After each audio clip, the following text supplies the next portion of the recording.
పెనుమాక రైతుల అభ్యర్థన మేరకు ఆ ప్రాంతానికి వెళ్లామని మాజీ మంత్రి అంబటి రాంబాబు అన్నారు. చంద్రబాబు, లోకేష్ ఆదేశాల మేరకు టీడీపీ కార్యకర్తలు ఎలా ప్రవర్తించారో అందరూ చూశారన్నారు. తమ మీద కోడిగుడ్లు, రాళ్లు విసిరి కార్లు ధ్వంసం చేశారని ఫైర్ అయ్యారు. వారిపై కేసు పెట్టకుండా తిరిగి తమ మీదే కేసులు పెట్టారని మండిపడ్డారు.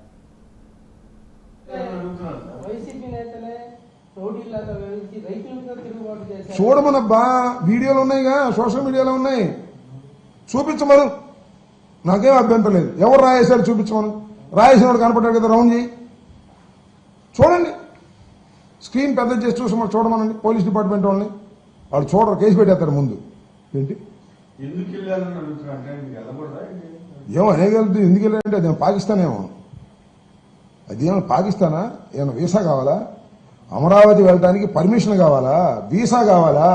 ఏంటి నాకు అర్థం కాల. చంద్రబాబు నాయుడు గారి పర్మిషను, లోకేష్ గారి పర్మిషను తీసుకుని మేము అమరావతి వెళ్ళాలా? చెప్పండి, నాకు అర్థం కాలేదు. ఈ రాష్ట్రానికి మంత్రులు చేసిన వాళ్ళు, ఎమ్మెల్సీలు ఉన్నారు, నాయకులు ఉన్నారు. ఏంటిది? చాలా దుర్మార్గం, చాలా తప్పు చేస్తున్నారు, ప్రజలు గమనిస్తున్నారని మాత్రం చెప్పదలుచుకున్నారు.